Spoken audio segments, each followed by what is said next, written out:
Ini kalau ngomongin soal industri kreatif sangat menarik ya. Dan untuk Mhm. membahas tema kita pagi hari ini, ramaikan perniagaan digital dengan produk upcycle, sudah tersambung melalui aplikasi Zoom dengan Mbak Kurniati Rachel Sugih Reharja. Beliau adalah founder dari Popsiklus atau kita manggilnya Mbak Nia aja ya. Hai Mbak Nia, Halo, apa kabar? baik, kabar baik. Ya, Terima terima kasih sudah kasih. bergabung bersama kami ya. Oke, Ya, Mbak Nial, bagaimana Anda melihat sih permasalahan tata kelola, ya lagi-lagi soal sampah lah di Indonesia ini? oke. Kalau dari aku pribadi ya, sampah itu kan akan berbeda konotasinya, ya. Kalau kita menyebutnya sebagai sisa konsumsi. Jadi kalau kita menyebut sampah sebagai sisa konsumsi, itu akan lebih jelas sebenarnya pihak mana yang. Jadi kalau sisa konsumsi kita secara pribadi, artinya sebenarnya kitalah yang bertanggung jawab untuk mengelola, memilahnya, agar pengolahannya jadi jauh lebih mudah. Gitu. Oke. Ibaratnya kalau mengelola sampah sejak dari hulu, artinya sejak dari rumah, gitu ya. Itu tujuannya agar mudah diselesaikan di hilir, gitu. Kurang lebih begitu. Ya. Tapi kalau dari pandangan Anda sendiri, Mbak Nia, apa sih yang membuat kegiatan daur ulang sampah di Indonesia gitu ya belum terlalu sesuai dengan apa yang kita harapkan? Sebenarnya sih bukan masalah belum sesuai ya, tapi mungkin lebih ke masyarakat kita memang belum siap untuk Oke. menyerap produk-produk yang berasal dari bahan recycle atau daur ulang. Jadi masih masyarakat kita tuh hanya sebagian kecil yang bisa mengerti, menyerap gitu ya. Secara sebagian besarnya menurut saya masyarakat kita belum siap. Oke, berarti kesiapan, pemahaman yang ini memang harus tetap ditingkatkan agar upaya mandiri oleh masyarakat dalam mungkin mendaur ulang sampah ini bisa masif gitu ya?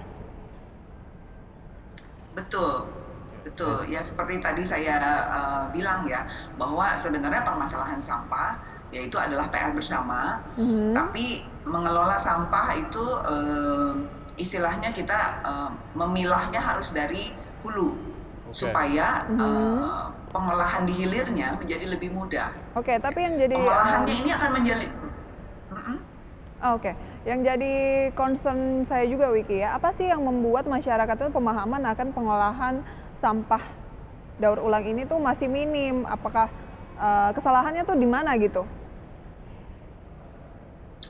mungkin kalau dari aku pribadi sih sebenarnya begini, kecepatan konsumsi kita itu tidak akan mungkin bisa sebanding dengan kecepatan daur ulangnya, gitu ya.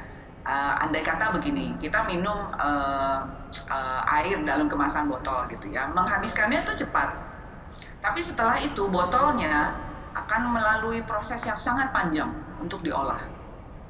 Nah, kesadaran itu sebenarnya penting.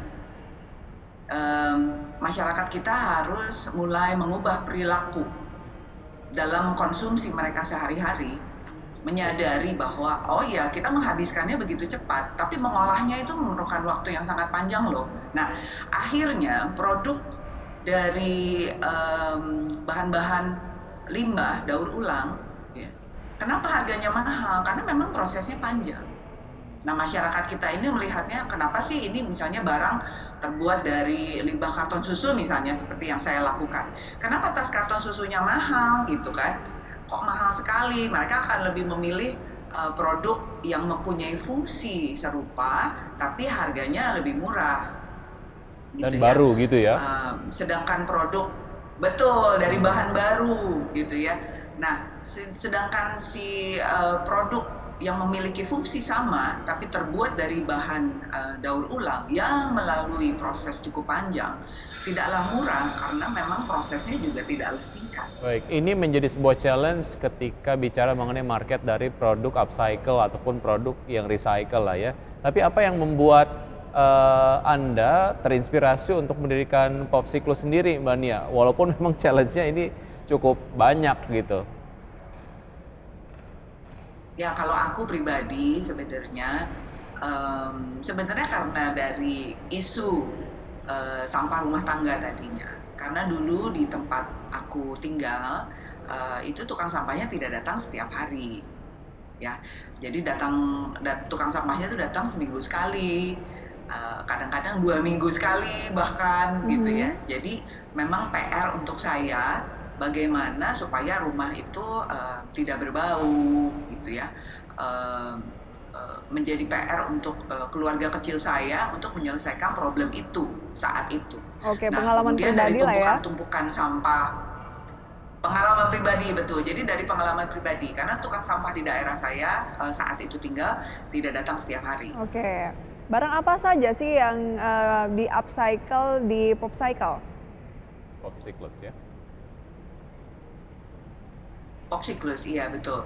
Sebenarnya gini, sebagian besar paling banyak limbah yang tertampung di tempat saya adalah limbah karton susu bekas pakai. Ya, ada juga karton minuman selain susu, ya, tapi jumlahnya tidak banyak. Nah, jadi memang sebagian besar semua memang terbuat dari karton susu. Meskipun ada limbah jenis lain yang saya olah juga, tapi sifatnya lebih ke sebagai supporting material saja. Nah, dari karton susu bekas pakai ini ada yang dijadikan tas, tote bag, dompet,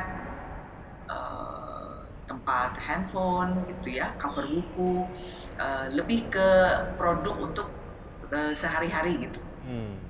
Pemirsa, kalau melihat gambar insertnya tadi itu Wiki ya, bagaimana proses mendaur ulang kotak susu ini bisa menjadi tote bag gitu, seru ya. Ternyata di luar perkiraan saya, cantik juga ternyata ya. Betul, dan kalau dilihat dari kotak susunya sendiri, ini kan memang satu kemasan yang memiliki kualitas yang sangat baik, tebal, habis itu ada pelapisnya gitu ya. Saya pengen nanya ke Mbak Nia langsung, Mbak Nia, apa sih yang diperlukan dalam sebuah proses kegiatan upcycling dari kotak susu ini sehingga kemudian menjadi produk akhir, ada tote bag, kemudian juga sampul buku dan lain-lain? Sebetulnya sih teknologi yang aku pakai sebenarnya sederhana gitu ya, tidak terlalu rumit gitu ya. Yang dibutuhkan sebetulnya yang paling penting adalah ketekunan gitu, karena membuat produk daur ulang gitu ya, harus melewati QC yang cukup baik gitu ya. Jangan sampai kita membuat produk berbahan dasar limbah tapi kurang rapi misalnya gitu. Jadi lebih ke ketekunan yang paling penting. Tapi kalau teknologi sangat sederhana. Oke. Ini Popsiklus sudah berdiri kabarnya dari 2009. Kemudian perkembangannya sampai dengan 2022 ini mungkin dari segi karyawan atau yang lainnya seperti apa Mbak Nia? Nah, hal yang paling sulit sebenarnya yang aku rasakan adalah dari sisi SDM-nya, ya itu tadi ya berhubungan dengan ketekunan. Ya, anak-anak yang aku ajarkan, katakanlah begini, mereka punya jam terbang tinggi gitu ya dalam menjahit misalnya gitu. Belum tentu bisa dengan tekun mau menjahit si karton-karton ini gitu, karena memang menjahit kain itu tidaklah sama dengan menjahit karton. Ya, kadang-kadang aku menemukan banyak karyawanku yang jam terbang menjahitnya sudah tinggi gitu ya, tapi tetap tidak bisa menjahit karton-karton susu ini dengan baik. Jadi memang on and off gitu ya karyawanku. Nanti saat aku berpindah tempat, aku harus cari karyawan baru lagi. Kebetulan aku pindah dari Tangerang ke Cimahi, Jawa Barat saat ini. Nah, itu juga PR banget gitu ya, karena aku harus cari pekerja baru. Di tempat yang baru. Secara kisaran harga dari produk yang dijual berapa Mbak Nia, dan marketnya sekarang seperti apa?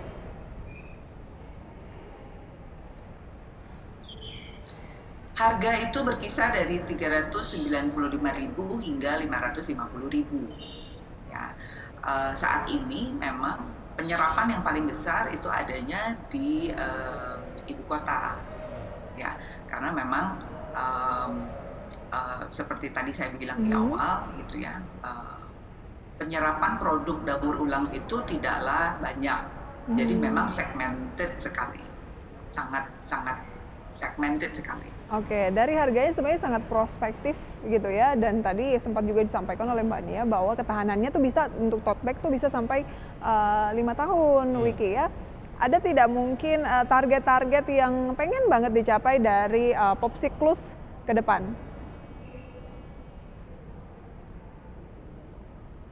Sebenarnya tuh em, yang aku harapkan sebenarnya dalam waktu dekat itu kami bisa mengolah selain dengan metode upcycling gitu ya. Semoga kami juga bisa mengolah dengan metode recycling.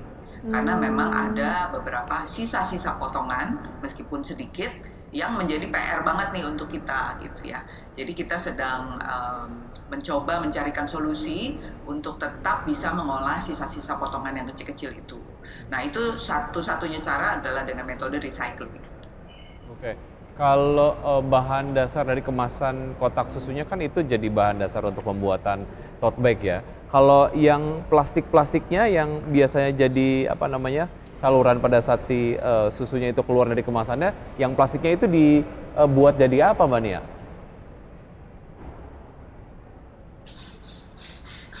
Sebenarnya kalau pada tote bag, aku biasanya menambahkan hiasan atau charm gitu ya disebutnya, gantungan pada tas yang memang adalah kombinasi dari sisa kain perca gitu ya, benang-benang hasil potongan t-shirt gitu ya, t-shirt yarn gitu disebutnya gitu ya.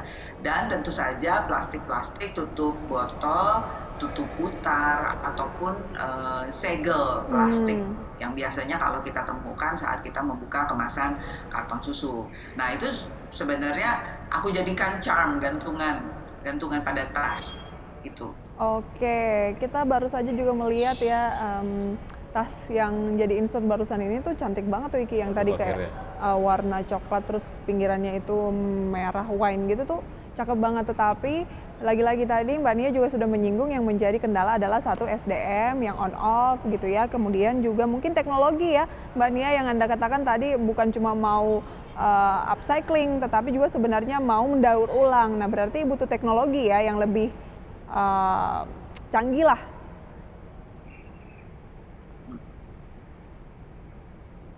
Mbak Nia? Yes, betul. Oke. Betul sekali. Apa Teknologi yang tepat guna ya. Kadang-kadang ya, halo. ya, apa harapan untuk pemerintah mungkin mengenai hal tersebut?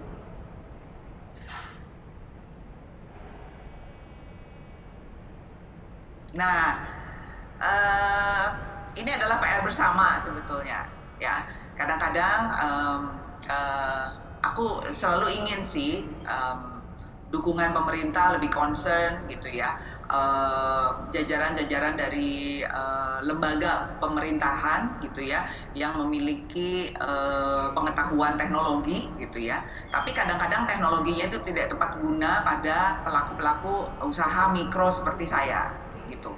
Jadi saya harapkan sih gitu dari pihak kementerian gitu ya, itu lebih bisa memperhatikan usaha mikro seperti saya apabila ingin mengaplikasikan teknologinya itu lebih tepat guna, lebih sederhana dan tidak dibuat rumit-rumit begitu. Oke, baik. Semoga ini bisa menjadi referensi untuk kita semua bahwa memang ini PR bersama, dan untuk pemerintah memang terkadang ada bantuan tetapi yang diharapkan adalah yang tepat guna, tepat sasaran. Begitu ya Mbak Nia ya. Ya, Mbak Nia terima kasih sudah bergabung bersama kami di Power Breakfast. Sukses untuk Popsiklus. Semangat selalu Mbak Nia. Sampai jumpa. Sampai berjumpa kembali. Selamat pagi. Wah, ini saya terinspirasi juga nih Wiki bahwa untuk bisa upcycling sampah ya harus dimulai dari kita sendiri juga dulu. Betul, dan salah satu modelnya adalah ketekunan gitu ya. Baik, dan pemirsa sudah 90 menit kami menemani Anda dalam Power Breakfast. Dan semoga pembahasan hari ini bisa menjadi referensi dan sumber informasi untuk Anda. Jangan lupa pemirsa untuk tetap memperbarui informasi Anda hanya di IDX Channel, your trustworthy economic business and capital market channel. Saya Prisa Sombodatu. Saya Wiki Adrian, see you in the morning.